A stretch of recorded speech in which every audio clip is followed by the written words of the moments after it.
I'm very pleased, always pleased, to introduce Mohan Sawhney, my good friend, colleague at Kellogg for many years. He spoke at my wedding. We go way back, and he's one of the co-founders of this organization many years ago, who will navigate with us a panel hosted by IBM, thank you to Jesus Mantas and the IBM team, on an essential topic, and that is the incumbents strike back. Our challenge is to move at warp speed so that we can, in 28 minutes, squeeze all the insights out of these very brilliant people here. So to kick things off, as Rob said, this panel is sponsored by IBM, and Jesus is here from there, and they've just concluded, I think, a landmark study, which is called the Incumbents Strike Back.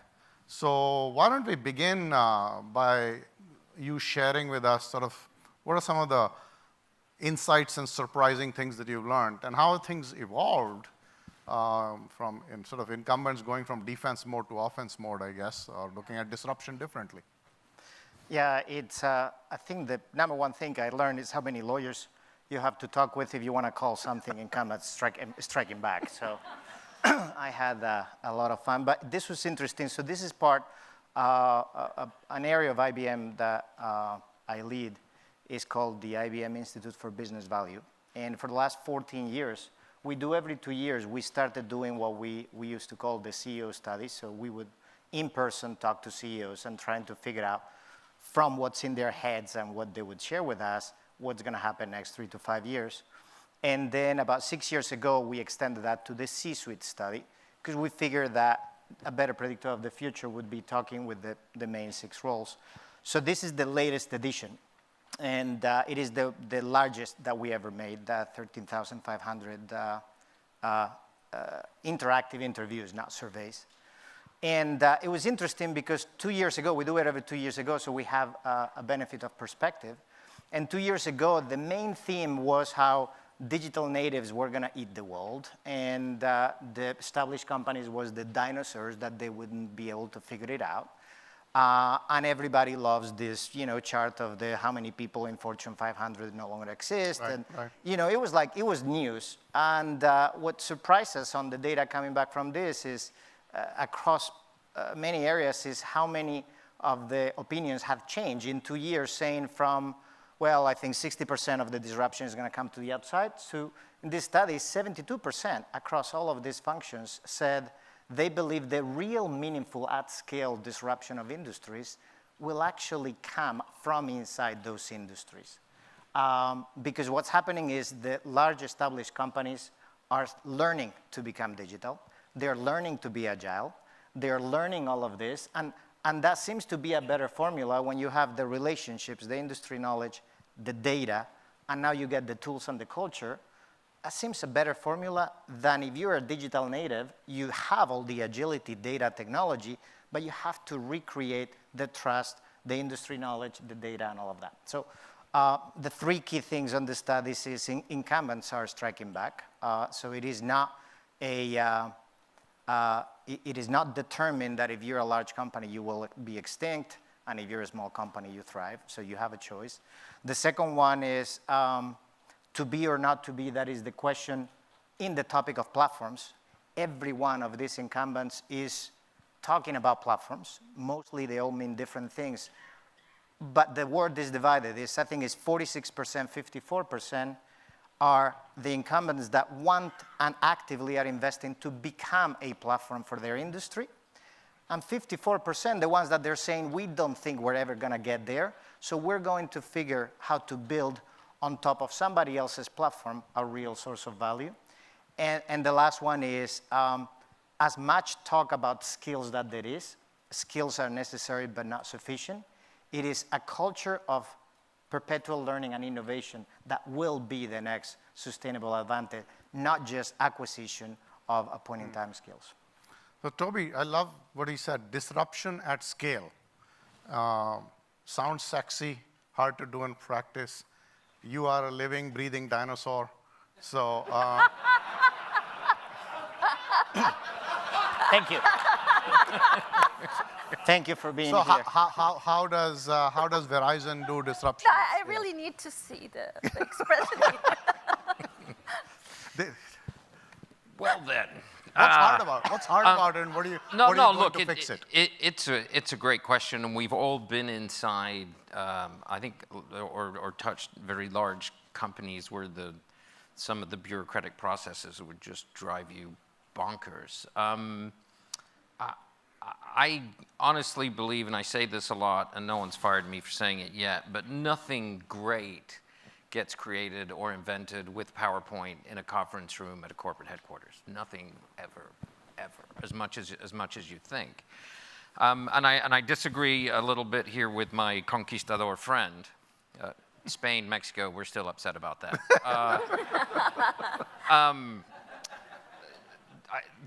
That I think it's a combination of things, right? Hands up if you've ever heard of von Clausewitz.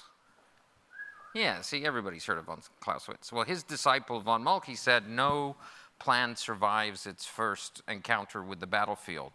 And innovation and creation and being big and agile is all about not being in love with your own plans and your own voice and your own thinking and stretching your tentacles out so when that thing shows up that you can go, hey, we told everybody upstairs we're doing this, but it turns out this is the right thing and that you can pivot. Now, you need a team of people upstairs that are okay with that. I've seen cases where large companies don't do that, and I'm never going upstairs to tell them this was a bad idea. I'm going to keep putting money after this and money after this. The train is off the tracks in the ditch, and they're still putting coal in the engine. We do that with these very humble, cool incubator shared workspaces that we have in Chelsea, Cambridge, LA, Palo Alto, and DC that have some of our people, but the majority of them are startups from outside or other people or people that just drop in as part of the tech community, and we listen and we sense and we respond. So yeah, big agile kills small agile every day of the week. Conceptually very simple, just crazy hard to do. But wait, I'm not letting you get off the hook so easy. That was very elegant. But wait, gotta use my SAT so score. let's say you've got these cool startups. You actually see an opportunity. You see something that then needs to be reintegrated into the mothership. Yeah. It is at that point when the rocket is re-entering that it generates a lot of heat. How do you drive integration back into the 99.9999%? You know, the 6/9 mentality that you've got inside the core network business. Yeah, there's two ways to do that, and we go way back. And when we first met, I was at Motorola, and we were world champs at incubating really great stuff and moving them into businesses and killing them. Yeah. Right? We were just the best in the world. We had that nailed, completely nailed, killed all kinds of great things. So the way you do that, there's two ways. Today, back to sort of platforms, I think it's almost as much fun to make new bits of Lego as it is to make whole companies and things. And integrating cool bits of Lego back into things is a lot easier than I've got a standalone business. Right. You have to have the really hard discussions about, look, this is really cool, but if we're going to run this, we'll kill it. It won't live here. It won't get the attention, so it needs to be its own business or consortium or part of an open source play or its own separate entity or its own division. But the key in both of those, the absolute key is involving people from sales early on, way early, so when you get to that stage, you've got some person that goes, that's going to get me some revenue. And the real reason you do that is because in business you keep score in dollars, and that is the front end of that is revenue. So if you're out there incubating and building this stuff without the salespeople in early, you're not going to build the right thing. So now, does it work all the time? No. Yeah. And here I think is the biggest gap with big companies, right? They say be more innovative. What does that really mean? It means take more risks. All right. What does that mean? That really means fail better, right? Be more tolerant of it. And when you talk to really big companies about we're going to be more innovative and we're going to take more risks, then you go, okay, show me some of the failures that you celebrated or you tolerated or where you killed something off and you put it in your learning dashboard, and they go, oh, yeah, we don't do that bit. Which really means you just talk about innovation. You don't really do it full on. Nancy, shiny bits of Lego. So I want you to talk about the startup perspective who have these shiny bits of Lego, how does one engage meaningfully with these larger companies in a way that it's a partnership that combines agility with scale? It's very tricky dealing with big companies when it comes to innovation. They will always say, we need the innovation, we need to deal with the startups and we're welcoming them over. But it becomes to actually get someone who has the right vision. Vision is always 100% clear at the top leadership. As you go down the hierarchy, it becomes distorted. Right. And at that point, you really are educating the big company people about the vision of their leadership and why we are there. So that becomes, a very tricky part. There is all sorts of reasons. Some you would find them a bit defensive. Some of it is complacency. Like the big guy is a dreamer. Here is the reality of the world, and then you have the, anywhere from that complacency to job security and so on. So these are some of the hurdles that we run into startups. So unless there is a sponsor and champion right. from the top leadership, the owners of the vision, that actually shepherds this process, it never really pans out. This has been our experience.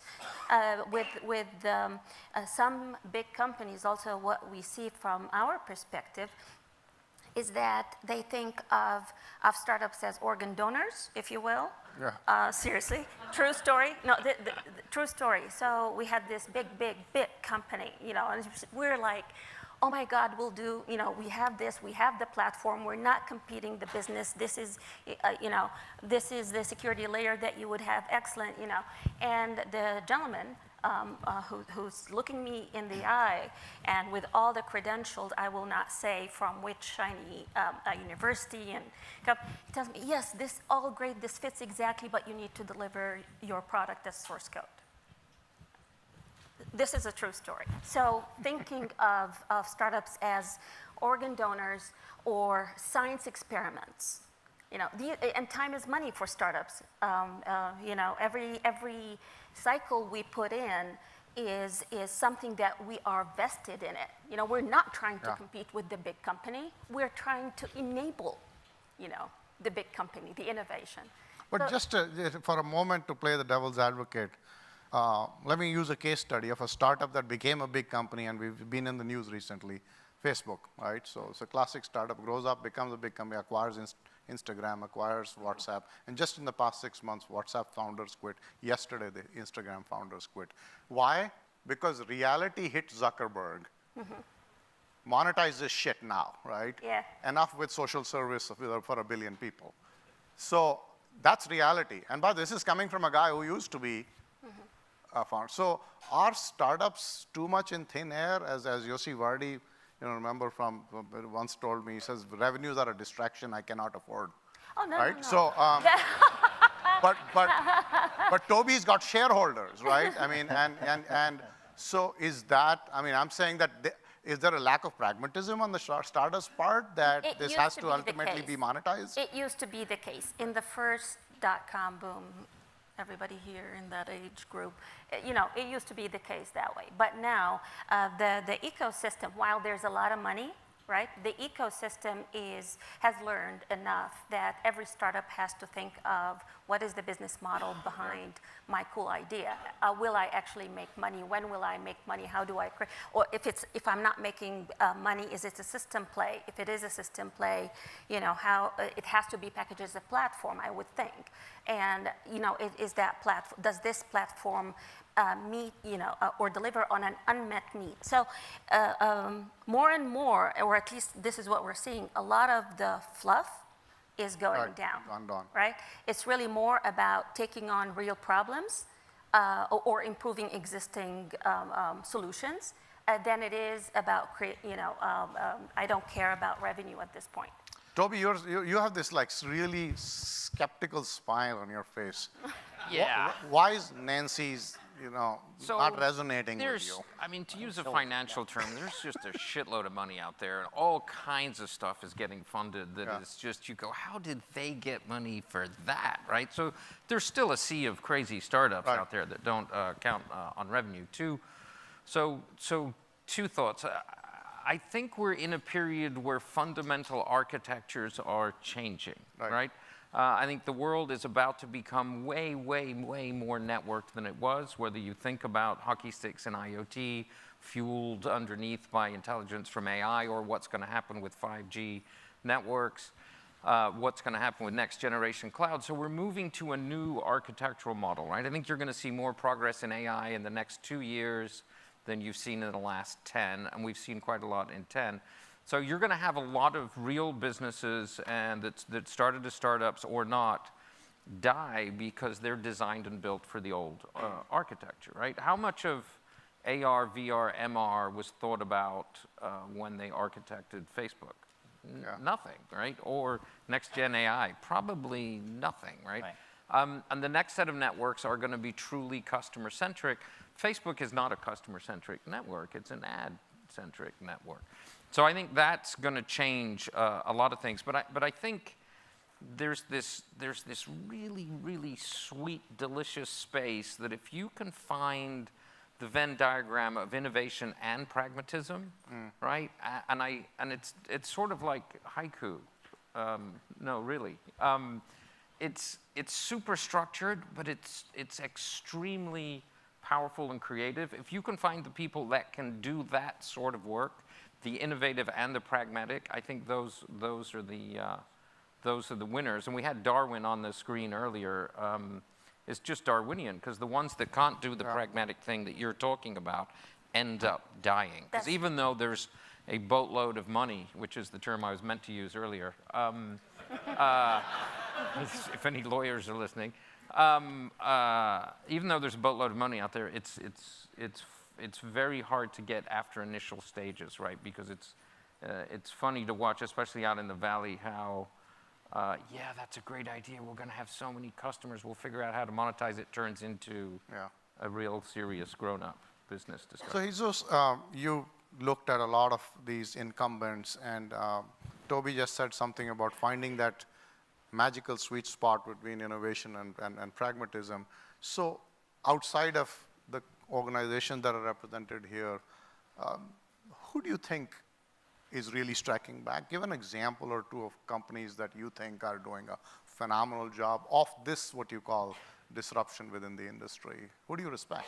I mean, I'm going to ask you the same question as the follow-up. Some of them that are in unlikely industries that you would think for that. A company that I actually personally work with is a company that manufactures cement and building materials. Construction industry is one of the least, tech-savvy industries that you would expect digitization to happen. So this company is Cemex in Mexico.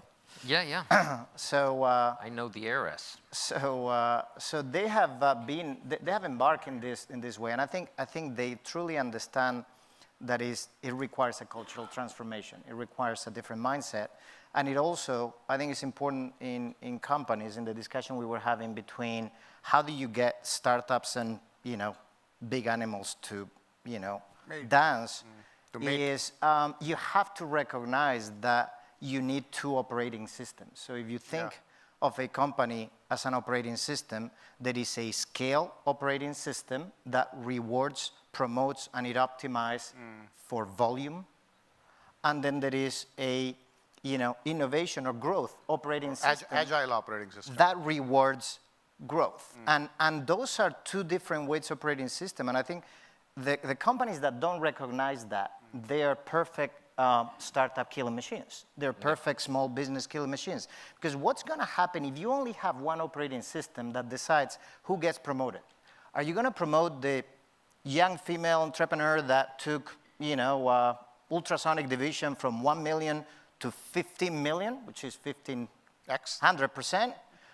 Or are you going to promote the, guy that is running the $3 billion turbine manufacturing? I mean, it's just, if you only have one operating system, somebody's going to say, yeah, that's really nice, keep doing that, but I'm just printing 3 times more profit than you're ever going to see in your life. So, you know, I'm going to go this way. It's non-material. So you have to divide that. So this is a company that has done that. The second thing is really building from the grounds up, the fact that you have to have a true north. This idea, to Toby's point of, well, innovation take risk, it's really not relevant unless you point that weapon to something. So this company figured that of all the choices they could make to put their money, whether it's material science, whether it is anything else, they said, no, we're going to go for client satisfaction. Everything we do, everything we do will be, for those people that buy cement, that they don't seem to be that sophisticated, we're going to figure out what makes them tick every day, and we're going to put all the money, and every effort of this company is not going to be to do anything other than just figure that out of their fear that eventually an Amazon could come with a cement line and their entire business model will go upside down. And then after that, really disciplined execution from adopting new design methods to adopting agile to opening their architecture, to your point, is like coming from a strong ERP-based culture to basically opening up the architecture with DevOps. And that combination with sustained investment, board support, has made that they just launched, I think it was at the beginning of this year, their digital platform. They call it CEMEX Go. In 8 months, 50%, half of their global client base in 20 countries interact with them digitally. In one of the least technological industries that you can find out there. So in a way, I mean, it proves you what it takes, but it proves you that even in industries you wouldn't think of, the incumbents are capable of learning to reinvent. Yeah. And in their way, by the way, they're learning how to interact with many startups, right? Yeah. So they don't do it alone. Toby, who do you respect? So quite a few interesting companies out there, but the thread that seems to run through a lot of them are ones that really care about design. And if you care about design, you care about listening, and you care about interacting, and you care about cumulative IQ, and you're probably culturally a little more humble than those that don't.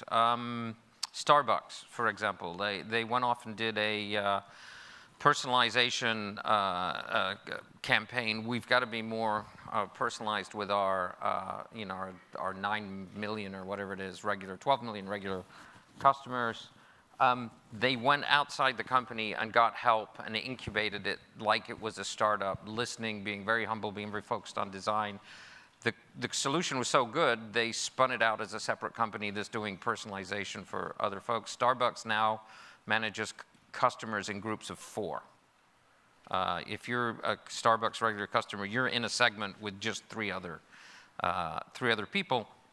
But that sort of humility, that cumulative IQ is better than my smarts or your smarts or that stupid competitive thing you do back in conference rooms where you compete for who's got the best idea, as opposed to, a bit of Jesus's idea, a bit of Mohan's, a bit of mine, a bit of yours is always better. And then I think the root cause is an ability to have humility in your culture, which especially in America is difficult because inside every brand statement is something that says we're great, we're it, we're IBM, we're so much better than those idiots over at SAP or where they are. And I know that's not your tagline, but but that is embedded in so many. Coke versus Pepsi. It's like, wait, it's the same bubbly drink. And it's just like golf, right? It's conceptually really, really easy. It's just honestly really difficult to do at the top level. So you can get the humility bit and the design bit. Nike, Intuit are examples of that. We're starting to get there. Here's a seminal moment for me. We spent a bunch of money, did 5G the heck out of somebody's tech and got it running, and with a big brand in New York, and built something that was really cool, and then threw it in the trash and documented all the learning and went, that's great, and everybody went, yay.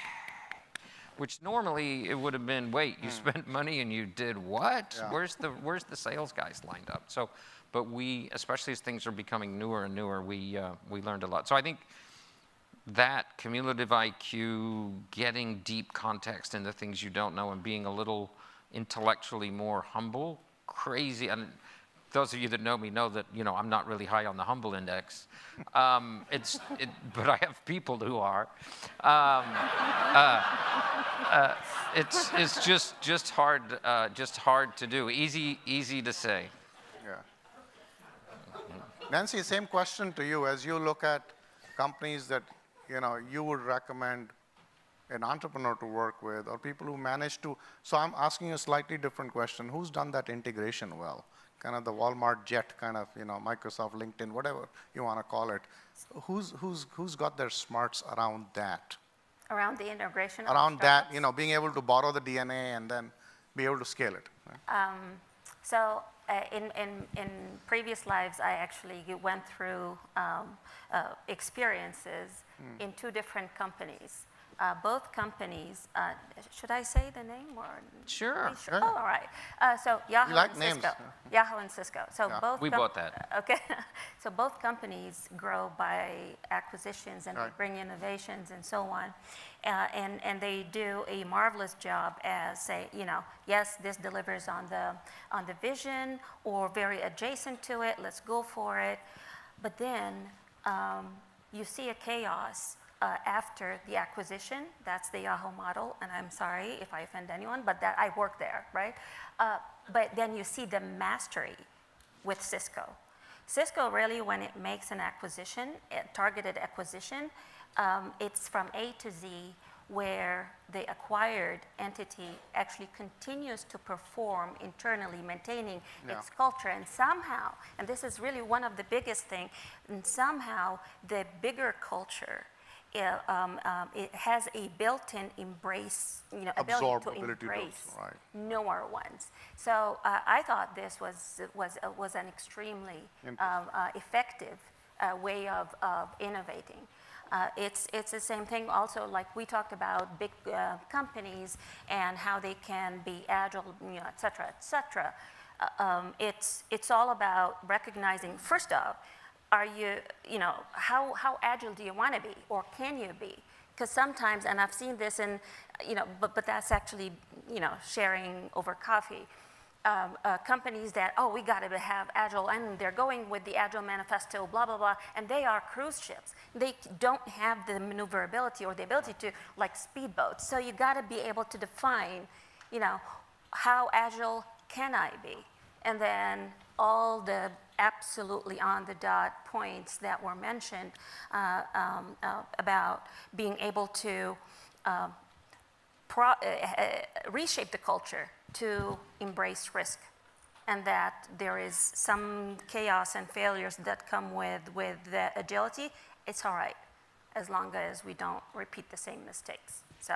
All right, so we could be here all day. We just got started, but I see Rob giving me the hook. So I have to take 30 seconds. Don't forget to tell them that there's a set of car keys under your seats. New Buicks for everybody. Second prize is 2 new. So a few takeaways that I see. I think that we began with the observation that the nature of disruption has changed. And it's not just digital natives, now it's actually disruption within the industry, and incumbents can reshape it. I mean, I consider Amazon as an incumbent now, but look at how they're reshaping from inside.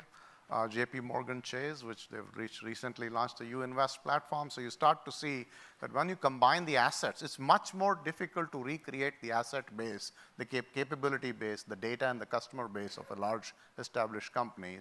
So those are your privileged assets, and those can be leveraged to create new businesses. So I think that there is hope for dinosaurs. If they learn to dance, they're pretty dangerous. Right? That's one interesting takeaway. The other very interesting thought here is that in order to be able to do this well, I loved what you said, Toby, that you need a true north. You need a reference point, and you called it design, you called it true north.